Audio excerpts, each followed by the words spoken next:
Hello, welcome to Overcome with Travis White. This is a place for you to share your mental health stories. I am very excited to be speaking with Ryan Reichert tonight. Ryan is a professional speaker, mindset trainer, executive coach, best-selling author, and podcaster. He empowers overwhelmed professionals to break free from limiting beliefs, discover their God-given purpose, and pursue meaningful transformation. Ryan, welcome to the show. Thank you, Travis, so much. It's such a pleasure to be here. But I'm not going to say I think, I'm going to say I know we're going to have a great conversation. I love your background, but without wasting any more time, I'm just going to turn the microphone over to you. Thank you so much. Crank it all the way back to 1978 and growing up in Hoople, North Dakota. It's Tatertown, USA. It's a very small village. I won't even call it a town or anything like that. And I grew up Irish Catholic, was kind of foundationally there in things. And my father was the insurance salesman in a farming community. So my mother was a school teacher.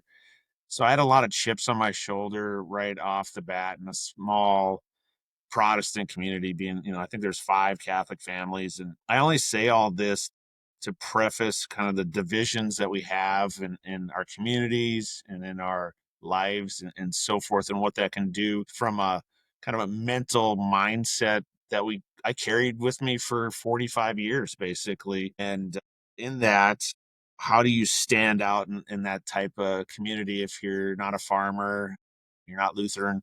It was sports. And so for me, I put everything into sports. God had given me some talents. I was fast.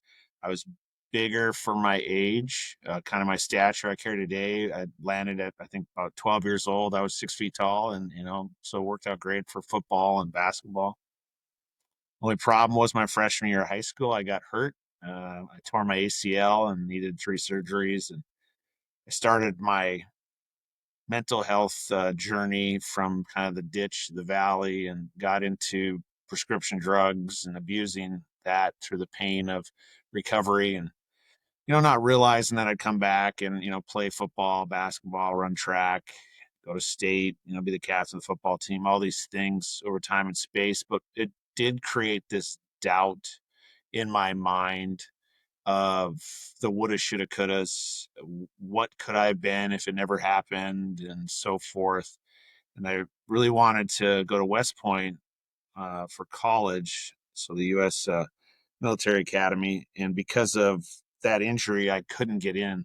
And so I didn't have a good number two or backup plan. So I went to the University of North Dakota and found myself on the rugby team there and getting in trouble right off the bat my freshman year. I was arrested at the All Minnesota rugby tournament for driving, under the influence, underage, all kind of under things. And that didn't bode very well for my freshman year in college. And so by my sophomore year, I needed to figure out how I was going to pay or stay in college. So I joined the Army, and that worked out actually very well because after 3 years scholarship, I found myself on active duty and was in the infantry. And I spent 23 years in the Army, and it was pretty amazing. 3.5 years in the Middle East in combat. And that's where PTSD, more addiction, more prescription drug abuse, alcohol was certainly my crutch of, work hard, play harder. And then about halfway through my career in the military, I injured my other leg. I ruptured my Achilles and was prescribed Oxycontin. For me, that took just I liked what it did. And unfortunately, I abused it. I abused my rank to obtain more of it. And in the end, as I walked into retirement and so forth, unfortunately, today with the VA, we prescribe or get prescribed far too many things to take away our pain and our suffering. And 18 months, I found myself post retirement. I'd gained 50 pounds. I hadn't worked out, since probably 6 months before I retired. And it was just one of those things. I found myself in a deep, dark valley, drinking every day, completely destroyed my 25-year relationship with my former spouse today. My children were estranged to me, as we went through the divorce process. And I lost my corporate job that I was so proud of because it was a title and pay and all these things that, and I say all this, I was sober. I sobered up 2.5 years ago. And I think about it's interesting, like sobering up, then get separated, then get divorced, then have your kids not want you in your life, then lose the job. But what's so cool about it is in my sobriety, my spirituality was reborn, drive and purpose in life completely, back to very similar serving like in the military.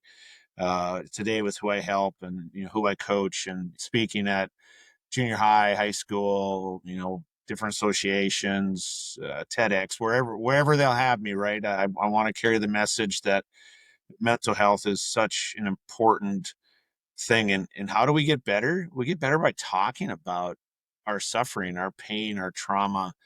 And it's really hard because I always want to start my story off or my life off in Hoople because in a small community, everybody knows everything, but we don't talk about any of it. It's super hush hush.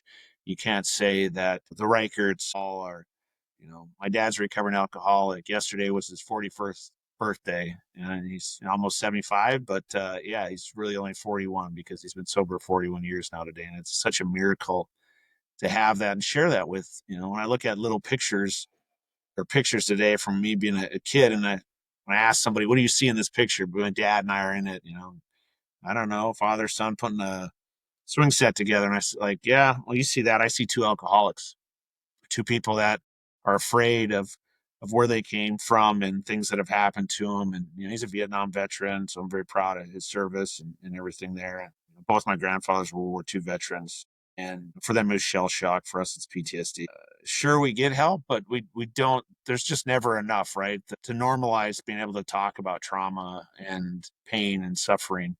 And so I think today that's why it's my hill. It's the war of purpose that I take on for everybody out there to show them that we're built to break in such a way that when we go through these tough times or these struggles, it's not to defeat us, it's not to hurt us, it's to make us stronger for something that we're going to face down the road. It takes you having this platform to allow people to come and share their stories. It takes me going and bringing it out to the youth, so I'm not, because when I look out into junior high assembly or high school assembly, I see myself out there, seeing the kid that's got crutches or seeing someone who is wearing glasses and being made fun of for being, called four eyes or bullied or all these different things. And people hopefully seeing or hearing my story, they're like, you know what, I want to talk to my counselor. I want to talk to my parents. I want to talk to some leader that they have that they can go to and just say,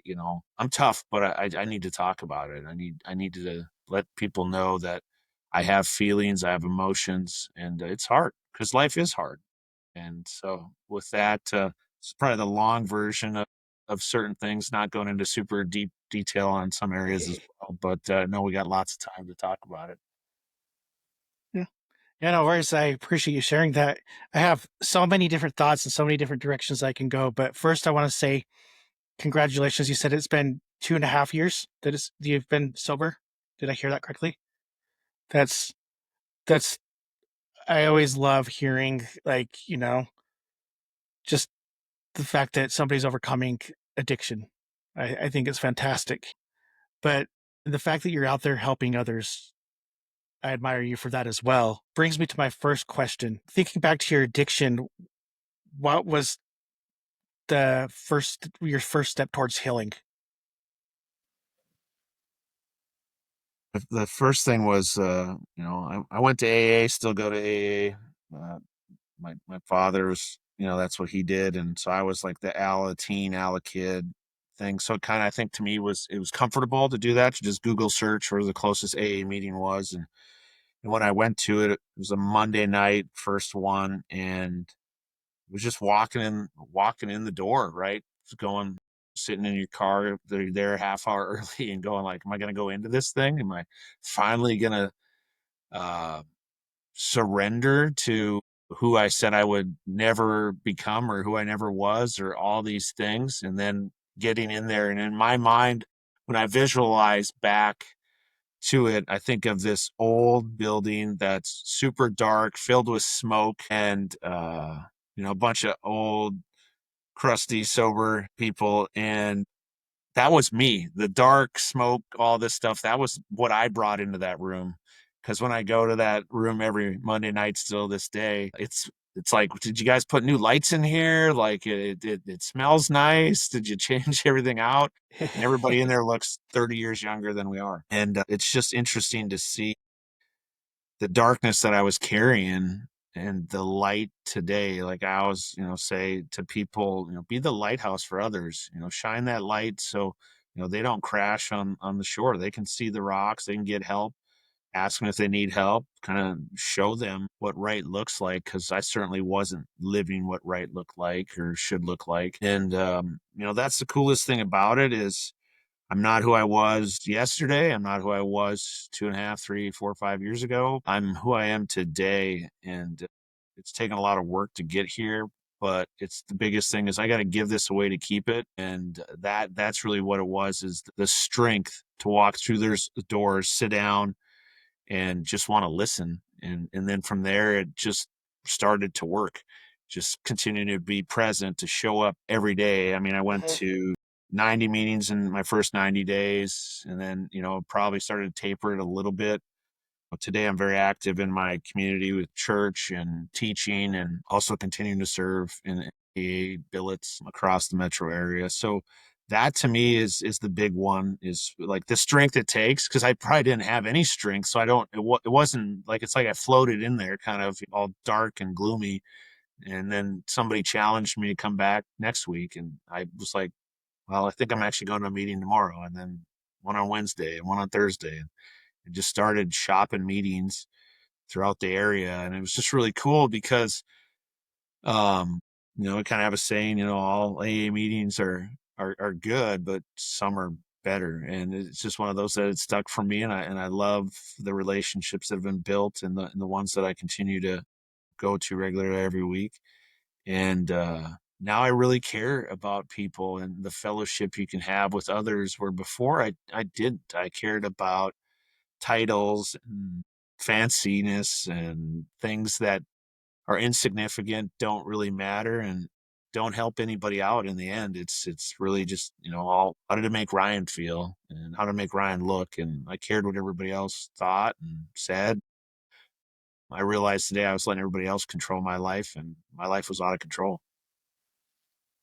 Yeah, and isn't that crazy? That's crazy to me though, that like once you like realize like, well, let me rephrase that. Once you Yeah, no, I was saying it the right way. Once you realize that you need to stop caring about what other people think, I think that's when we make some of our biggest changes in life. Because I remember I have bad anxiety and depression and stuff. And for the longest time, I spent too much time like thinking, well, what does he think? What do they think? And sometimes I still catch myself like in this rut. But as soon as I like let go and be like, you know what? I don't care. That's when I like make the most change within myself. And I know that others can see that too if they're paying attention. But sometimes it's just like we have to go through the hard challenges to get there. I think the big one, a lot of it, because same anxiety. I've had anxiety for as far as I can remember, and then depression as well, and so forth. And I think it's really, though, it's like for those out there watching and listening, is for me, is like, are you a kind person? Like straight up. And so if you're a kind person, like don't worry ever about what other people think, because you're just like emulating kindness. It's not like you're being an a-hole, kind of thing. Like if you're an Mhm. a-hole, maybe you should care what other people think, because you shouldn't be an a-hole. Like kind of, you should be kind and gentle, and unless, I don't know, the old, I'm going to date myself here, the old Roadhouse with Patrick Swayze, and he's the bouncer. And it's like, there's the one when he's like, be nice, until it's time not to be nice. And so that's what it comes down to for me. I think before, Mhm.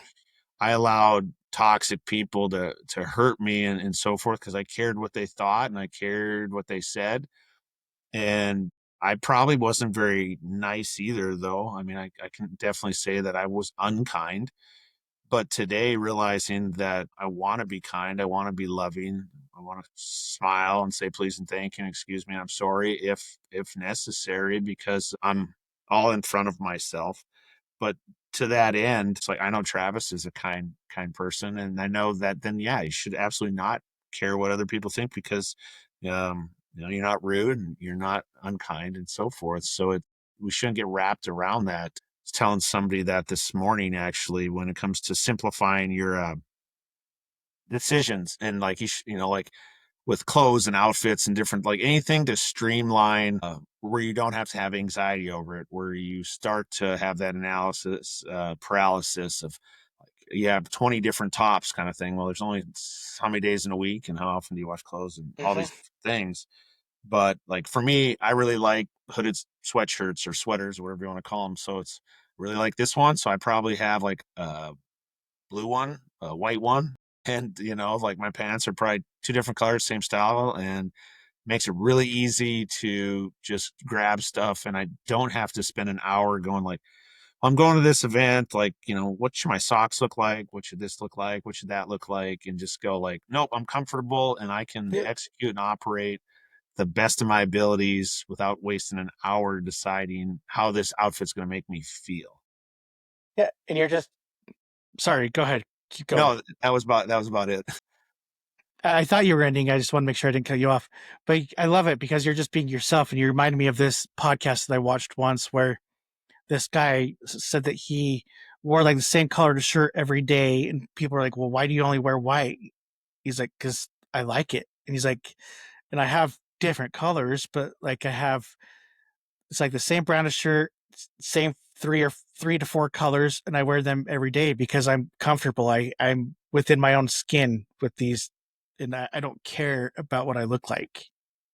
He's like, yeah, I keep clean shaven and stuff, and but I wear the same clothes Yeah, you because realize that it's you operate on a different like it's all it's frequencies is what it becomes. And so for those Mhm. of us who do suffer from anxiety, depression, and some of that analysis paralysis, you have to simplify it. You have to create it to like when I see myself like looking back, like got the two of us on the screen, and I see this, and I'm like, okay, I'm confident, I'm comfortable, like this is the closest Ryan is to no anxiety, no depression, no analysis paralysis, overthinking things.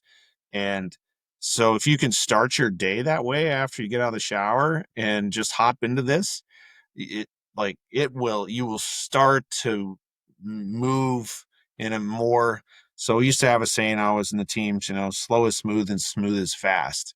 And so that's what that creates. That frequency creates that slow, smooth movement. So being smooth is actually being fast. And that will allow you in your day to day living to not go into these, I call them doom spirals. Actually, I don't know if you saw it on the app or not, but like it's the mind spiral stopper kind of thing. And it just Mhm. basically takes you through different pieces to simplify or streamline who you are, what you are, and what you like. So therefore, you don't have these catastrophic like doom spirals or mind spirals at times, because you're like, I'm the one briefing today for the weekly meeting, and I need to wear this. And then you pull that out, and you notice there's a stain on it, and you only have one of them, and it's catastrophic. You're like, oh, maybe so and so can brief today because I can't wear any of this other stuff, and I'm behind now. And then you hop in your car doesn't, it just goes from there, right? You can start seeing the Mhm. avalanche come behind you. And like I said, I think we said it. Life's hard. Like make it simpler for yourself, and have the things that bring you joy. I don't know who the person was that was like the declutter lady. Does this bring you joy? No, get rid of it. Does this bring you joy? No, Yep. get rid of it. Does this bring you joy? Yes. Okay, keep it.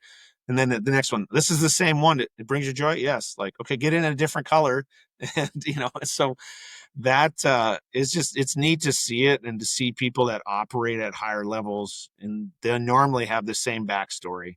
It's like, why, just like you said, why do you have 20 white shirts? And it's like, because I'm comfortable with it and it brings me joy. Mhm.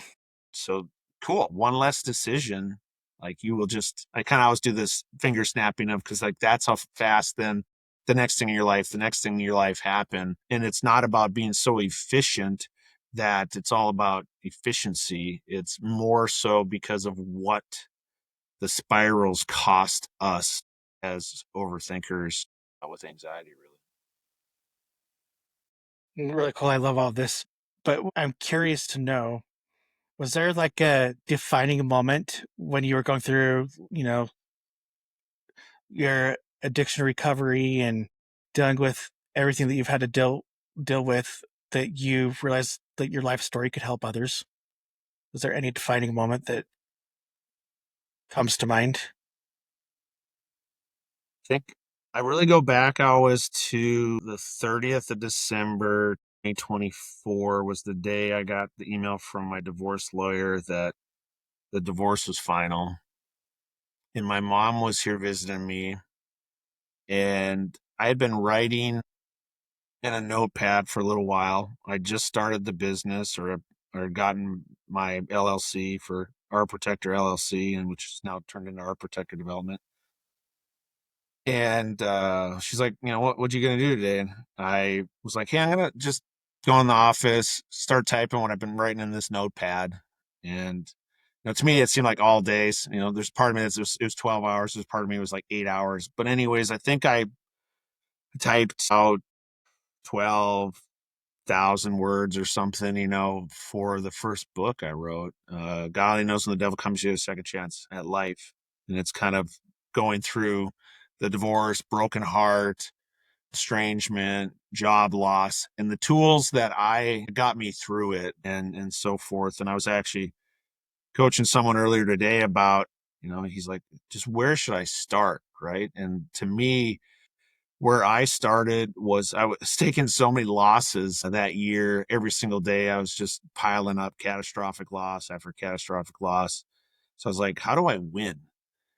And it just came to me, 3 daily wins: a physical win, a mental win, and a spiritual win. And what it really came down to was May's a 4-year-old golden doodle. She's like right off camera, like right here. And she was, whatever, one and change at the time. And I was super depressed. And, she'd bark at me to be like, all right, I'm going to do my business right here on the floor if you don't take me out, kind of thing. And I'm like, gosh, okay, fine. And I had enough strength to take her out, and we'd walk around the apartment building. So, what is that? A couple hundred yards, maybe, not very far. And, doing that, 4 times a day. So that was my physical win in the beginning. And, after a month or two, it turned into 2 apartment buildings, and then 3 apartment buildings, and then the full neighborhood, and then 2 neighborhoods. And we just kept building upon that every single day, more and more. And then it got to be probably too much. And she's like, hey, we can ratchet it back. We don't need to do a 5-mile walk every time we go out, kind of thing. But that was the physical win. And today it looks like my physical win is, going to the gym for about an hour and a half. So I'm kind of back in my military physical training morning mantra of roughly 90 minutes of physical training. And then for mental, what it looks like to me is reading the Bible after I come back from the gym, about 30 minutes. And then I meditate for 30 minutes. So that my mental and my spiritual kind of are two together. And what that looks like really is, you can have it. Actually, well, the new book just came out here at the beginning of March. Let's Get Spiritual.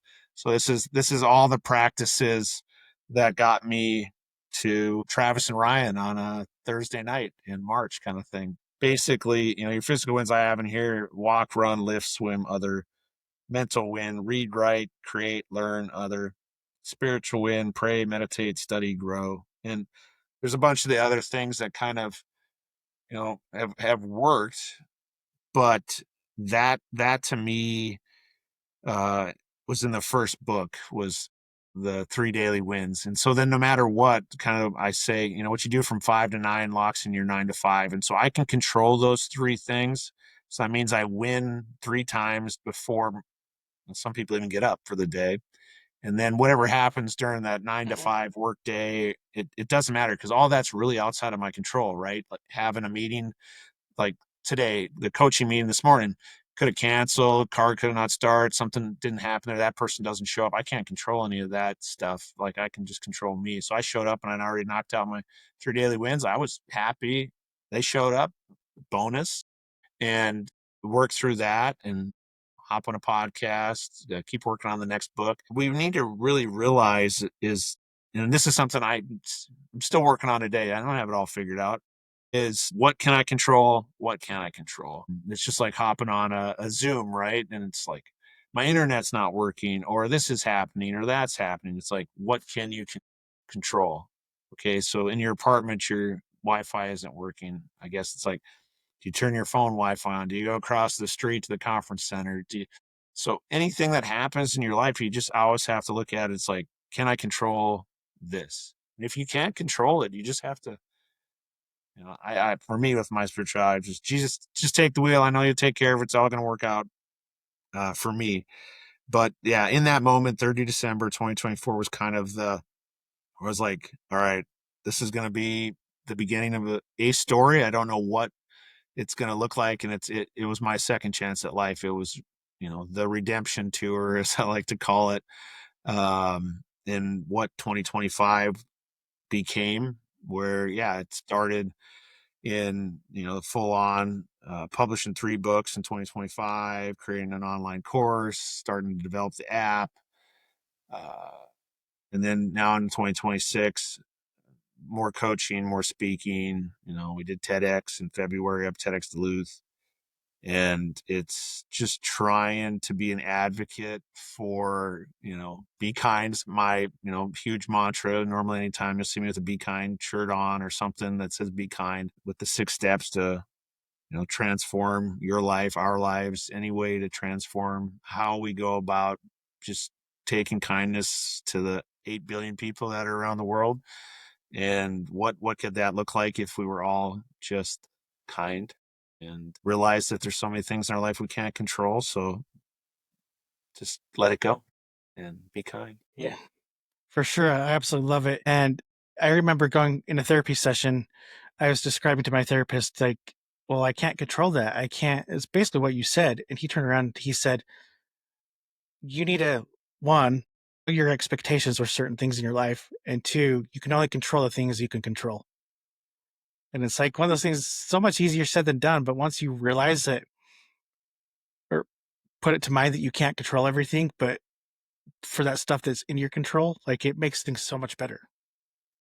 You said something I love so much: lower your expectations. Because I mean, that's truly, I'm gonna butcher it, I know, it's, I think, in God only knows, but was it happiness? I don't know, what is it? Is it reality minus expectation equals happy? Yeah, reality minus expectations equals happiness. And so it really is, like, we have what we believe. Well, we know what reality is, and then we have that you're like, Mm-hmm. the potential. It's always with people. I think this all the time with friends, family, coworkers. Like, we see them, we put them on a pedestal, possibly, or Ryan does anyways at times, puts people on pedestals, and we see the potential in them. I see the potential in them. And then that's the only thing that I can gauge. Like, I'm like, why isn't it this way? Why aren't you acting this way? This is who you can be. Or I believe you are, maybe, or I've seen that, maybe a glimpse of you. And it's like, no, no, no, that's you, what you would do. That's how you would act. And so, no, you have to look at like how they're acting, if it's other people or the situation. And um that takes so much. I mean, today I can do it. I can pause, 99.9% of the time I can pause, and this thing doesn't open up and stupid doesn't fall out. And I don't have to make amends with people, and so forth. And so normally my actions, do match things. But it is really that. It simplifies, and it's hard because we're human. We want more. We want more, more, more, more, more. We want comfort, comfort, comfort, comfort, comfort. And that's not what we should want. We should want hard, because hard is meaningful. Hard is doing the next right best thing. And that sometimes it's not ice cream with sprinkles and whipped cream and stuff like that. It's oatmeal with almond milk, and that's it. And so Hmm. I don't know what to say when it comes to some of that stuff, because it's just like you can't, what's the old saying? You can't have your cake and eat it too, kind of thing. It Hmm. doesn't doesn't work like that. But I love, you share, and with your therapist. Same for me. I think of my therapist, my psychiatrist, like different people I've had in my corners over the years. And now today it's more realized, and it's just somebody to talk to, that the things you forget about because you've gotten better with handling it and lowering that expectation bar. But then every month now I'm down to just once a month, which is pretty awesome for me, when I think back to how often I used to go. And it's like, hey, I'm like, everything's great, and then she'll be like, okay, give me a high for the week, a low for the week, and then open your calendar up, because I'm still old school, so I do analog calendar. And she's like, Hmm. kind of reflect, take 2 minutes to look over your calendar, and then it's like all of a sudden it's just fireworks going off. Oh yeah, this happened, she's like, I just wanted you to let it go, because I'm not sure if you, like in a meeting, talked about it. Probably not, because sharing for a minute, it's only a minute, not an hour. And for those out there, like I said, listen and watching, and if you're not somebody who is able to, because you don't want to be unloading on your friends like that. They just like, you're a clown, like, kind of thing, right? Like, it's the side of it where you're just looking for a reaction, for some sympathy and so forth. Get help, like see a therapist, see a psychiatrist, have a coach that can hold you accountable to, those daily wins that you want to have in place. And so you can win every single day. You can really be proud of yourself again. And that was for me too. I needed people that believe in me. And I was probably running in circles where I certainly shouldn't have been. And it was one where, I wasn't being stretched in any which way. And so now today I definitely have, like, it's like, like, when do you outgrow the circle, and when do you need to move on, kind of, and find a new tribe, and when it's okay to have certain tribes that you check in, check out of, and so forth. So yeah, it's pretty cool. You remind me of something that my former boss used to say. He said, if you're not being challenged throughout your day, you're doing it wrong. He's like, that's when we learn. And I totally agree with that. I definitely, when I look, being in the military, one thing I loved is, every, 1 to 2 years, you transition roles. I mean, if you're in a command position, 24 months is all you had in that position. And so you want to obviously come in, assess, have the way you want to steer the ship, and then you're kind of getting ready for the next person. And you start to see, at, I would say, between 24 months and 36 months, a massive complacency impact with people, especially professionally, where you have it all figured out, because it takes about 6 months to figure it out, right? And then about 6 months to kind of Mhm. tweak it. 6 months, okay, we're humming along. And then it's like, okay, now what? And that's when you just are like, no, we'll just kind of, coast until someone corrects me. And you see that time and time again, and then you just see these spikes of, what does it look like? The climate starts to go down, because did you have how many people at that time that have roughly that amount of time in the seats and everything? And it's like, well, but if we change that, and I'm like, yeah, you should change it, because I guarantee there's someone that was underneath them that has been doing their job for the last year and not getting paid for it. And now they're bitter and angry and resentful. They're probably getting ready to move on somewhere else, because we missed these marks as leaders, when it's time to shift and start putting people in different billets. Don't get me wrong. I mean, I'm certainly never, but I'm like, when I'm comfortable, I'm like, I'm not raising my hand for more homework. Like, let's keep enjoying some of this comfort. This is nice. And realizing, though, that we only get one life to live, and it's not very long. And what do you want to do with it? How many lives do you want to impact? I think that's how I kind of gauge it when I challenge people today, even when I think about being a small group leader and challenging, 12, 13-year olds and class.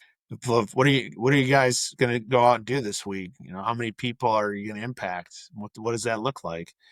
And it's the same, for my girls, and I guess they're 18 and 20 now, so they're moving on to the next adventures and endeavors. But I think it's the same to us. You have to challenge ourselves. It's like, what's Travis want to do, and who do you want to Mhm. impact for the next 365 days? And after 180 days, like, okay, how are we doing? And then, well, how are we tweaking it? What does it look like differently? Because we can't get seduced by our success. Because I know for me, that happened all the time. I'd get to that 1 year mark, and I'd taken my lumps for the first 6 months trying to figure things out and not doing it right. But, don't worry, I'll get it right by the time my evaluation report shows up, so it can say I'm number one or number two. And oh boy, look at me, pat me on the back. I did such a good job. And then you get seduced by that. So you get a little lazy. And um, it accountability is a good thing. It's really hard. I get it. Like, don't get me wrong. I'm trying to think. One of my coaches today was kind of hammering me a little bit about a couple different things, and I certainly didn't like hearing it, but I was taking notes, going like, okay, yeah, all right, yeah, oh, I can agree. I disagree with it, but I Mhm. agree with it, and certainly need to do something about it. And so I think to me is that side of when we start to, I guess the I want this, I want that, is so okay, are you willing to put the work in for it? Like, are you willing to receive that constructive criticism, that feedback, to be, whatever this is? I'd say a lot of us initially are like, no, but then we say we want it. And so, like, it's like, how bad do we want it? And so, yeah, that's why I'm like, as far as I'm concerned, people are like, oh yeah, it's great, what about this book, what about that book? Like, what books? Like, as far as I'm concerned, I have two right now that are unwritten, that haven't been published, and I haven't worked on them enough, because I was doing something else. I was, watching Netflix for 2 hours last night when I could have been reading another book to get ready for, it's just, so it's Mhm. we're all kind of susceptible to that, right? And we need people in our corner to check on us and ask. I mean, I have a lot of people that I'm just like, hey, let me know. Let me know. You see anything, smell anything? Because I want to be the best that I could be. Because I know that I know what I was like when I wasn't, and I wasn't having people hold me accountable. And one good, one good. You touched on something that I think is key for anybody that's, going through addiction, mental health, physical health, whatever challenge you're facing. Community. You need those people in your corner Yeah, I to love. be there for you. I mean, I think that's the most important. I mean, I never would have imagined, community be the most important thing. Just kind of looking at my life, but then also knowing that I was in units that, yes, we were all alone in the middle of nowhere, and that's all we had was, the 31 Bubbas, or the five, or the 200 of us, whatever that unit looked like downrange, and just think how tight we were. And, it's how quickly you forget that's what really made you tick, makes us all tick, is, I always kind of say our tribe.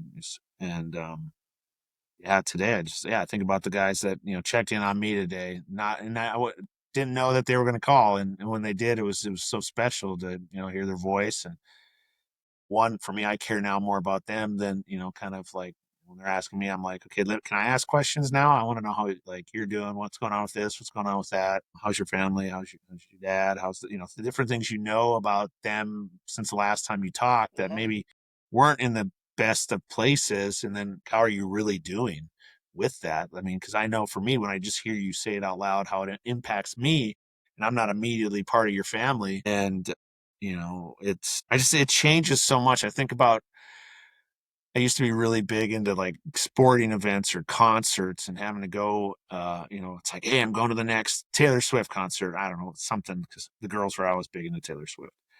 And today, if someone's like, "Hey, this weekend," I'm like, "Yeah, I'm going to see my kids." Oh, like where are they? Are they gone? Like, kind of thing. And I'm like, "Oh, well, we're going to a wild game, a hockey game, but that's not." I'm not like, that's not the point. The wild game is not the point. The point is I get to see my children and spend time with my children and have an experience. It's not about the Mhm. hockey game. Like, I really don't actually want to go to the hockey game because it puts me into and chaotic people that I was nothing against going to hockey, drinking a few beers, like screaming at, receivers out there and cheering on your team. I get it. But it's kind of for me, the demons that still like, you never, they're still in there. And so it's, do you put yourself back in situations? And I'm gonna, because I want to spend time with my children, my new family, and it's special. But it's not about like all of that extra that it used to be, because the extra was why I used to do it. That, I didn't care. It's like, hey, cool, my family came with because it's just a package deal, and cool. But I was going because I wanted to be put in that element, where I could be the loudest, most vulgar person, and not be present with the people that you're really there to be with. So when you say community today, yeah, it's so important. All the people that you have that lift you up, and then that you lift them up when it comes to the accountability and really having meaningful conversations. I think that today's my biggest one. I can't be in circles that don't have the ability to actually think before the communication flows. It's something where you know want to continue to grow and learn and be as impactful as possible, versus news, weather, sports, that none of that matters at all. Yeah, I love it. I love the little addition you added to like community and just basically saying it. No, it's not about the game. It's not about the event. It's about being with people that you love. But you also have mentioned the military a couple times, and just your time spent there.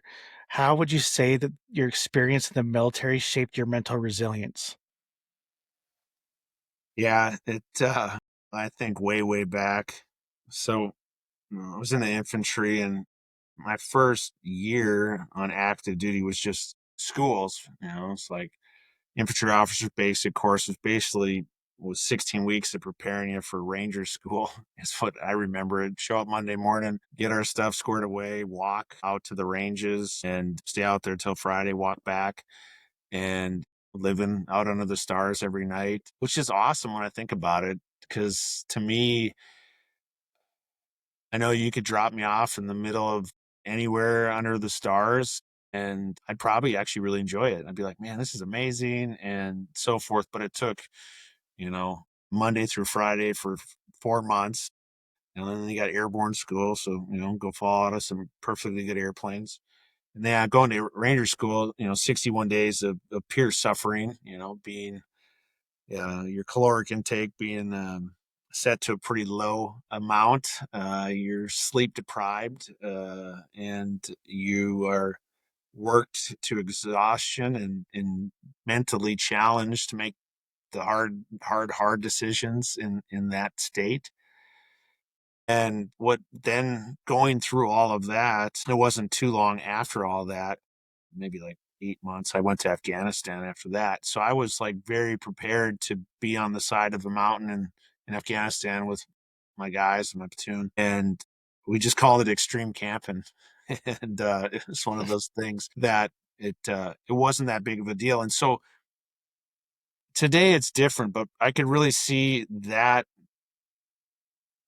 made me harder. I didn't have a lot of compassion and empathy for when people would say they were having a hard time or that their circumstances weren't ideal.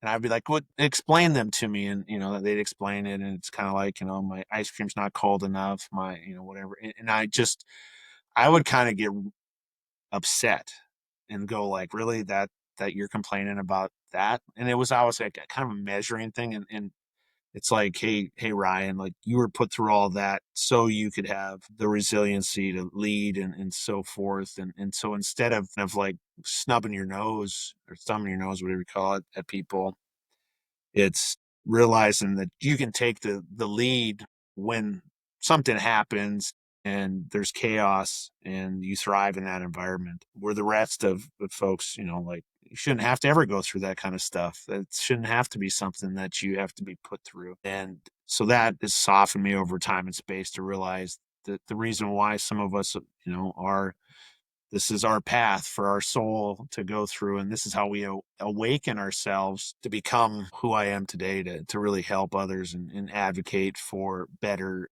and carry the water. Before, I think I kind of was tired of that, or I believed, I should get a trophy or something crazy. And it's just like, dude, what's your problem when it comes to all that? Like, no, it's never about that. It's not about you. You're not that important. And so it allows me now today, for like when the switch got turned back on, and it's like, okay, let's, like, you were once a well-oiled machine, like, let's get you running again.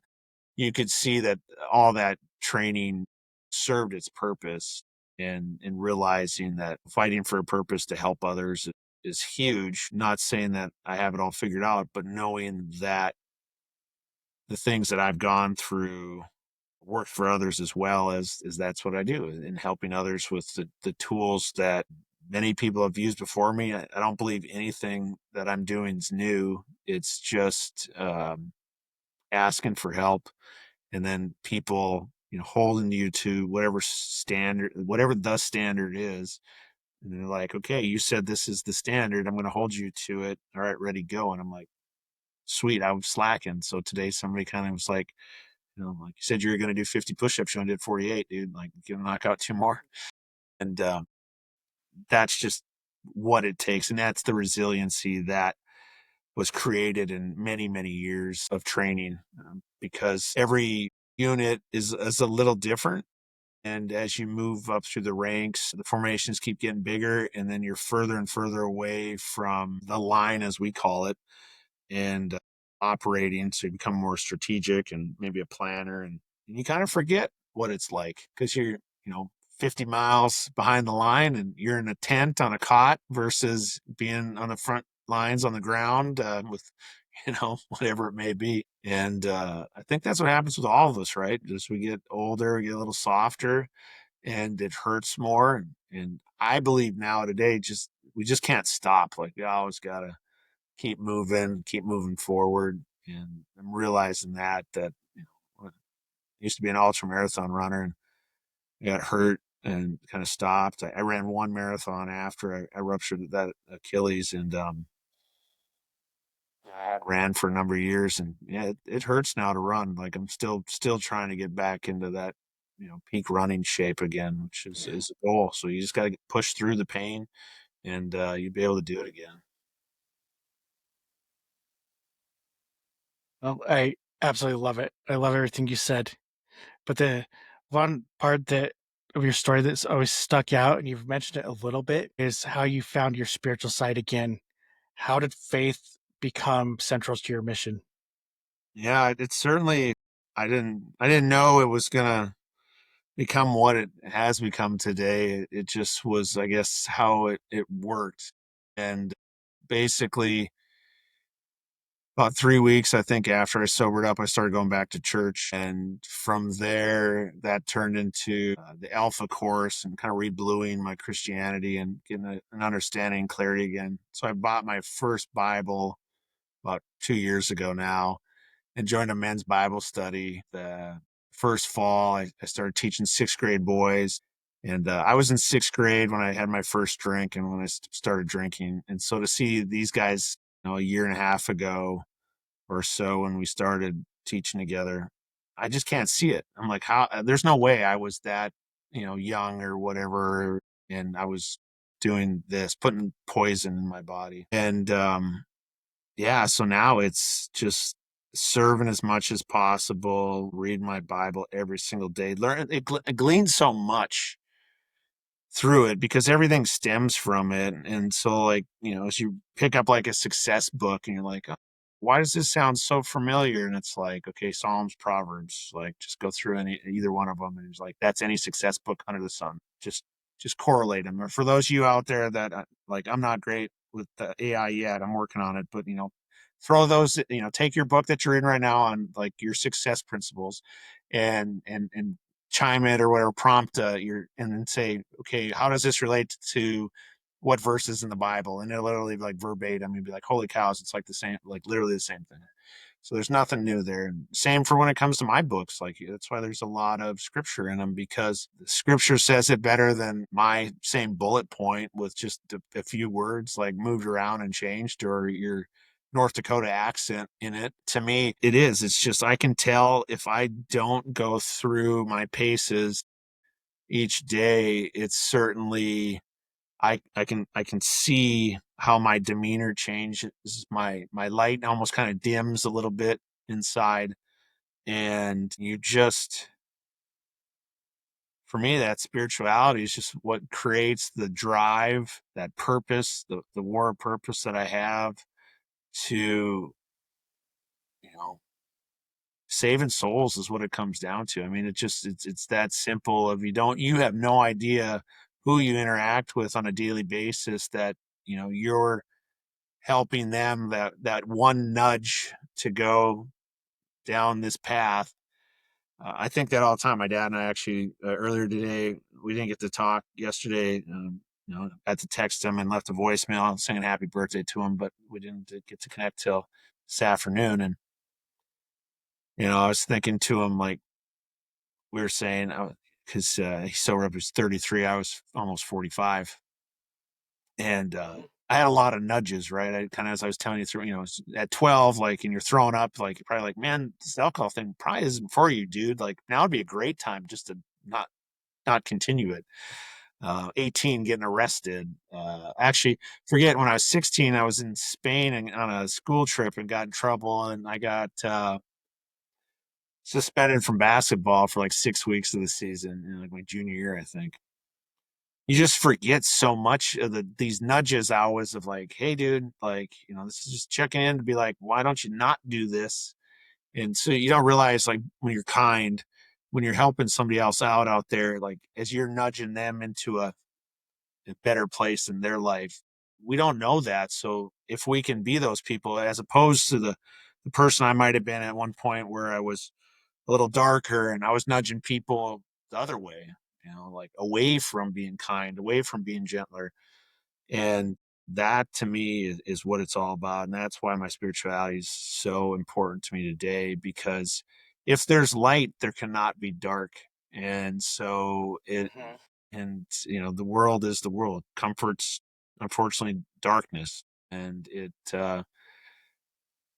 that doesn't lead to an abundant life, I guess, in the end of the day. Very well said. This is all great. This is why I do this, is to hear these types of stories. It's like I always tell everybody, it's like a free therapy session for me. It's the same for me. I mean, every conversation I have today is a meaningful conversation, and it really is. If it's communicating with another alcoholic, it's like cool. It's an AA meeting. If it's like for you and I, like it is a therapy. It's another therapy session, right? Like, so it's awesome. You just start to realize that that's the healing of conversation, right? Meaningful conversation that they're a therapy session. It's healing. We're releasing those generational curses or that family trauma that generations before us were going to take to their grave or did take to their grave. So we get to carry them. And the cool thing is today is some of us are strong enough to have a podcast platform and project it all over the world. You're kind enough to invite me on, and I'll talk about it as long as you want to talk about it. It's awesome. I have a handful more questions here. So No. there's so many different angles to your story. So one of the things that I really like too is you say that you help people find their God-given purpose. How do you help people discover that? Yeah, so this one's really hard. And when I say really hard, it's the sense of there's a lot of questions involved to it. And Yeah. it was always the joke when people, because I was in infantry, jack of all trades, master of none. So it's like, what do you want to be when you grow up? And so I think all the way back to sixth grade, I remember writing it on a 3x5 card. It was either a professional football player or a firefighter. And, okay, fast forward 10 or 12 years, and it's like airborne ranger in the infantry in Afghanistan. That's a professional football player and a firefighter. You put those together, that's what you get. And okay, well, fast forward 20 years. Okay, now what does that look like? And it's the firefighter, professional football player, ex-military, knowing that you can't do all that stuff forever. So what do? You teach, right? Or you coach and so forth. And so I can only ask this from where I sit today to find someone's God-given purpose and basically go, okay, you're 6 years old. What do you want to be when you grow up? You're 12 years old. What do you want to be when you grow up? You're 18 years old. What do you want to be when you grow up? Say they're 35 and, they didn't do this. They didn't do that. They didn't do this. I'm like, okay, does any of that something you want to do today? Yeah, it is. Okay. Why aren't you doing it? Or why aren't you educating yourself to do it? Why aren't you, why, right? The three letters we don't love so much. Why? And if we start with that, you can start to see the fear, and this goes into the limiting beliefs. And I'll just share a lot of my side of it because that's the only way I can relate. And so for me, it was, I thought I had to go to college. Like no one ever asked me, or no one told me, or no one, whatever it was. It was like my mom went to college, a bunch of our family went to college. My dad went to college, but then he came home to run the family business when his father got sick. He didn't finish college, but I have to go to college, I guess, kind of thing. And so it's like this fear of, am I going to make it out of my freshman year? I'm going to make it out of my sophomore. Once I got my military scholarship, it was kind of funny because like, oh gosh, now I really need to like graduate college, otherwise it's going to be not good and everything else. And, I was on academic probation one year, for kind of got in an argument with one of my teachers. And, it's like you're gonna get this grade because I wasn't coming to class because the University of North Dakota had a non-attendance policy. You didn't have to attend class, like you had to take the test to do the assignments. And so he changed his it was like participation or something like that into the vernacular somehow. And that was fine. And so I was like, whatever. And he's like, well, you're not going to get a better grade than whatever, a D or something. So I dropped it, which put me underneath the amount of credits to keep like your scholarship without being on probation for it. And that cost me, like some rank as a cadet. Like I think I was like the battalion executive officer, like number 2 in command of the ROTC battalion. And you realize, wow, now I'm this, whatever I got demoted to, embarrassing, right, for myself and so forth. And these are the things you forget. I mean, this is how many years ago. But what I'm getting at is limiting beliefs of like that was going to stop me from getting commissioned, or that was going to keep me from being successful at X. And what was so cool as a battalion commander was basically like, sit down, here's your counseling statement, sign it, hold your hand out. All right, don't do that again. Make sure you go to class and turn in all your assignments and do better. So that's one limiting belief that, something like that happens, your life ends, right? Like all the things that you believe you dreamed of that would happen aren't going to happen.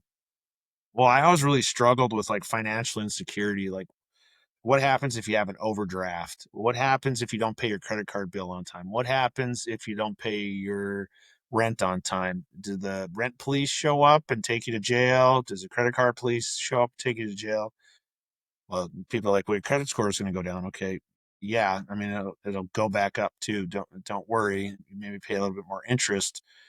But these were all things that I feared, right? So I was like, work really hard, save a lot of money, don't enjoy the fringe benefits of life because more money in the bank means less rent police, rent, all these things. And for me, this is why I believe how God protects you and He builds you is you're going to go through some financial seasons that you're not going to have the multi 6-figure job, right? And while you're going through divorce and all of these other things, and therefore you're not going to be able to pay your bills on time. And you're going to see that you're not going to die. It's going to literally make you stronger because you know that there's always enough. Today, there's enough. Like if I was to tell you today what the bank account looked like, I mean, I'm sure we're negative $100,000 as we built the business out and everything, but all the bills are at least paid today. Now, tomorrow, I don't know, but I don't have to worry about that till tomorrow gets here. And so you start taking people through, like, what's your greatest fear? Like, my greatest fear was becoming like my father. If someone was to ask me before, and I would say today, absolutely, that's not my fear. I should have been like, I want to be like my father, because the strength that it took to like sober up 41 years ago in a town of 400 people where there was only him and another guy that like were sober, to run in a business and not farm in a farming community, like when there's only six other businesses in that small little town. I mean, the kind of strength that that takes, to see his entire family migrate out to San Diego, California, and he stayed to run the family business when everybody else like left to, go enjoy. And this is San Diego before it turned into I don't know how many gajillion people and it's going to fall off into the that. Back when it was really, actually, San Diego was amazing. I remember going out there every year and going like, man, I could see why they all moved out here. To today, you can't. I mean, a weekend's perfect, and you can get around the crazy traffic and Mhm. stuff. So, and then to see him just continue to go through it, and he fought his financial insecurity in his battle with, like bankruptcy or whatever it looked like, all these different things. And so, as I'm going through them, I'm realizing like he never gave up. And so he's changed his career. He sold the business 25 years ago and kind of got into different other ventures and so forth. And it's super cool now as we kind of reflect together on it, because for me, I stayed in the military all those years for security, right? It's like, sweet, I get paid every year, gonna get some type of raise, might not be much, but it's gonna be something. And there's a retirement. They've changed that today. It looks a lot different than it did for how I was able to retire out of the military. But healthcare, all these different things. So like that security blanket's nice, but when I think about the freedom I have today as an entrepreneur, yeah, I mean, I need the faith that I have, because most people can't live one day at a time and know that you're going to be okay. And every time something does come up, like I just don't buy plane tickets. I'm like a week out, like now, kind of like when it's like, okay, got business trip like next week, like it just happens. I'm not able to buy the tickets till like today, and we fly out Monday. But you know what's cool about it? I know it's going to work out exactly how it's supposed to work out. So when you take people through that, it's a real struggle, because as men with families, as husbands, yeah, we're supposed to protect and provide and what that looks like. But, if you sit down together as a family and go, what's enough? Like, what is enough? Like, we could move back into that two-bedroom apartment we had before we had all the kids. Like, okay, you got three kids, like, but the kids could like bunk up together. We could go down to one car again, and we could do all these things, right? All the material stuff that you need to have, the multi six-figure job to have, and all the cool Disneyland trips, and the big, fancy cars, and the pick a name brand thing, all these things, right? And then you ask the guy like, hey, so what's it like with your kids? Are you able to really be that protector for them? Are you teaching them, or is someone else teaching your kids? What does that look like? Are you able to be there and be the man that you want to be? Like, is your wife able to be there to be the mother? Like, and I, don't get me wrong, I'm not saying that you get to pick and choose. That's the coolest thing. Like, we Mhm. all get to choose what we choose. But when it comes to limiting beliefs, we start to say, "Oh, I can't have that. I can't have that business." And I was guilty of this. I mean, I told my former spouse all the time. She'd be like, "Hey, I want to start a coffee shop." No, it's too risky. We shouldn't. No. Like, and it was always, I was afraid of, I had a number in my head that we had to have in the bank, and we never made it to that number. And it's one of those, and I laugh at it because I'm like, it's a crazy stupid number when you think about, why was it necessary to have that amount of money before you can start doing the things that you really want to try to do. I mean, it doesn't mean that it doesn't, like, you only fail when you stop doing it. Like, a business only fails when you stop. It would not fail if you could just keep, there's ways, but we want instant gratification. We want to be like, okay, I was making this amount of money in corporate America. Within a year of running my own business, I should make about the same. You're like, dude, that's not, I mean, you will make the same. It's just, so you're going to have that in expenses and so forth, but you're going to make it. It's going to all work out. And so, really what we do is we walk it backwards of what do you want? Because you can't have what you currently have and then create what God truly has given you the talents for. and going to give you the most freedom and abundant life as a family unit, because it's not going to look like the world we live in today. It's going to look like having one car. It's going to look like a house that's probably half the size of the house that you live in, at least for 3 to 5 years. And unless you have it built out in such a way that you've done your due diligence prior to all of this. But I guarantee you'll be like, was it hard? Yeah, it was really hard. Was it worth it?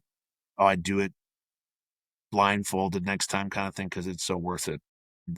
Just that when I see the relationships and the relationship with my children today, because of what I've been able to work on myself in this. And if I was doing my old job, no, it never would have happened. I never would have been able to do the work that it's taken to see my God-given talents and abilities come through, and then to help so many others. And that's what I love so much, is when you see someone, because all it takes is for one of us to believe in somebody else, and to see them Mm-hmm. just skyrocket. And for me, it took 18 months to like create the things that, you're like, oh, this tool, like, I love this is great. And that was like 18 months, and it works for me to pull that together. But I can hand it over to somebody now, and within a week they can get this out of this one tool. Within 90 days they can take like all the tools together, and in 90 days have an abundance that they've never ever possibly had before. But it's not for everybody, because you have to do the work. Work's a 4-letter word, hard's 4-letter word, life's a 4-letter word. So you get to choose your hard. Yeah. It's pretty neat though to see those who want to take it on, because when you see them, I got one guy, he's 15 months into things, and I was talking to him this morning, and I was just like, dude, he's like, what are you talking about? Like, that, it's like basically it's the same thing you did. Like, and I'm like, yeah, but I didn't get to see it. Like, I didn't see it. I can't see. Yeah. When you're in the bottle, you can't read the label. For me, I'm at zero thing. I just started. It's pretty special to have those testimonials, and then just to be able to, get the snippets and see what it looked like along the way for them to truly pursue their God-given purpose, and see their God-given talents come to life over time and space. Yeah. That's really cool. You've mentioned limiting beliefs. What are the most common ones that you see when you're coaching people? Yeah, the big one, and I maybe touched on it just a minute ago, is the financial. They, I have to have $5 million in my retirement account. I have to, this. It's all the I haves, and it's like, okay, you Mm-hmm. get to pursue that, but you're gonna not say not. I mean, I had lots of money set aside for retirement, but I wasn't living today. I was living for when I'm 60, 65, and not going to be able to travel because my knees are both completely shot. And so I redefined, like, what does that look like? I recalibrated for myself what enough was, because there was a guy in the speaking event about 6 months ago that I was speaking at, and he went before me. I was so glad that I got there early and was able to listen to him. And both him and his wife, corporate, making an amazing, just unrealistic amount of money, the two of them. But the nanny raising their kids, a tutor raising their kids, and they had, everything you can imagine on their son. It was a great highlight reel. And they sat down one night, and they're just like, are you happy? No. Are you happy? No. What would it take for it to be enough so we could raise our kids? They're like, well, let's start this business. And yeah, they did. They ratcheted all the way back and what enough was, and still to, retire one day, and all these different things. And to see them today, I love every time like something pops up on LinkedIn from him, and hear from him and stuff, because it's what allowed me to see what enough was, and how, I'm going to continue to invest in myself. I'm going to invest far more in myself than I am in my retirement. I'm going to, continue to have a retirement, invest in a retirement account, but I'm going to invest in who Ryan is, like right now. Like, I'm kicking the can around. It's like, I want to get my doctorate, like, and invest in myself in that. What would that look like? Why would that look like it a certain way? And, it's just challenging, because you only get your life to live. You only get your life to live. And so what do you want that to look like? And it's, I have obviously older children. I have a partner today that has similar beliefs, thoughts, and purposes in life. We have similar careers, so therefore it allows us to travel when we want to travel and shift our stuff. I mean, you don't have to go on a 2 week vacation kind of thing now. The cool thing I've realized, like 3 or 4 days, like going somewhere, would you tie work to it because you got a client there and it's in a tropical location because they Uh-huh. were pretty smart when they chose like where they were going to build their business and everything else. Those are the things to me that you really start to um, we build our own box and it comes from community, family, all these things that we grew up in. We believe somebody, like I said, no one told me, but I believed I had to go to college. And I think college is great and wonderful. I don't think to be successful in life, do you need to go? No. You can certainly invest in yourself. You can be self-taught. You can have multiple coaches and pay them $200,000 that it costs to go to a 4 year school these days. And so this is coming from somebody who, yeah, got my master's degree, got this, got that. And I think education's great, but I think about what creates memories and what creates experiences and how do you learn from traveling the world. I think that all the time. That's one of the greatest things that I was given in the military was getting to see the world and how wow. I mean, we're so blessed in the United States and everything that we have and what we take for granted is, I mean, we have our own struggles here, don't get me wrong, but it's pretty darn good. And realizing, if you have the opportunity to even get out of your own state, some people never left their hometown and nothing against that. Just knowing though that it's a big, beautiful world out there. You should check it out, Uh-huh. see the different cultures and different places and different foods and so forth. It's like I said, the world's your oyster. You get to do what you want with it. And so if you want more, that's where you need to be brave and take that leap. And you're going to either grow the wings on the way down or you'll build an airplane to make sure that it can take flight over time and space. And that's the coolest thing is once Yeah. you make a decision. So not making a decision is making a decision. But once you make the decision to change your course, the universe adjusts for you. And you can't lose. It's all better than you would ever imagine. You just have to start. You just have to make a decision. Yeah, for sure. And it's like that's how I feel about this podcast is I sat on it for a long time. I was like, do I want to do this? Do I have the time? I know I have the capability, but do I want to spend the time? And it's like been one of the best things that I have going because it's like I'm passionate about it. I love the people I speak to, and I love feeling that I'm helping people. I mean, you Kind of. are. You're helping. I mean, you're helping me right now. I mean, you're asking me questions, and I'm just sitting here blabbing away. But it helps me. I mean, it helps me every time I share because it's just that 1 ounce more that I don't have to carry, you know, inside of Mhm. me for something. And yeah, so thank you. Yeah. So I kind of just have one bigger question here, and then just a few follow ups. If someone listening today feels like they're, in this deep rut, deep valley, whatever you want to call it in their life, what message would you want them to hear? It's a hard one. This thing is 1,000 pounds at times, right? And you got to ask for help. You got to ask for help. Just I'll throw my number out there right now 360-951-9202. If you're in your dark time today, you need to call somebody. You just need to talk and let them just be there for you. But the thing of it is, at times we gotta. That's why I'm so big on the kindness thing and the smiles and the pleases, the thank yous, the excuse me, I'm sorry's because we don't realize for that person that is in that valley, when they bump into you out on the street and you smile at them, say good morning, how you doing? Like you don't realize like just something that simple is just enough charge in their battery to get them another day, around the sun kind of thing. Ask for help. Don't give up.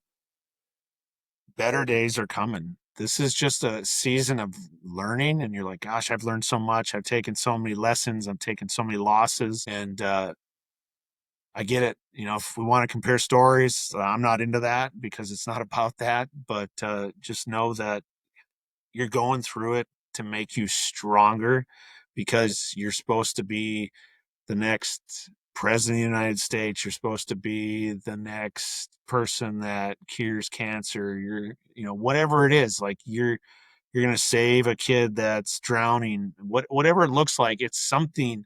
So you giving up, you not wanting this anymore, is extremely selfish, because you'd be doing an injustice to, you have some great gifts inside of you to change the world. And that's what's so amazing, when we can unlock that and create the beautiful things. I mean, I think of just like all the artists in the world, if it's music, if it's art or whatever, and you're like the creativity. My oldest daughter's a designer, and to see her like work and so forth, it's so special. And I know she has her struggles with anxiety and overthinking and so forth. And you just, you need to talk about it. So, let's have a meaningful conversation. Let's just talk about it.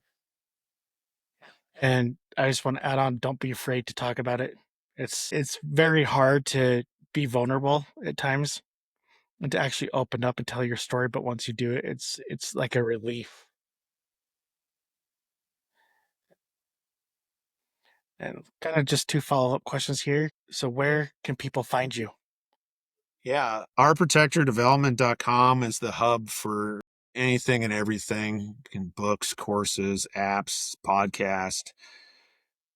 Set up a call just to chat. And if you're on social media, it's Ryan T. Reichert or Army RT 1978. I think any platform out there, one of those two, will land. And the last thing here is we discussed a lot of different topics, from military to your books to your coaching, faith, you name it. Is there anything that we did not cover that you'd like to bring up? I think we hit it all. We've been going a good bit, but Yeah. yeah, I think it's just been a blast. I've really enjoyed it, and you know, it's excited to know that somebody else I never knew that I'd cross paths with. So thank you, Travis, so much. And thank you for coming on the show. I really admire what you're doing and out there trying to help people. I shouldn't say trying, you are helping people. But and you've had quite the journey to overcome. So thanks for sharing your story and thanks for spending time with me. And thank you to all that are listening. If this story resonated with you, please share it and subscribe. Thanks again. Till next time.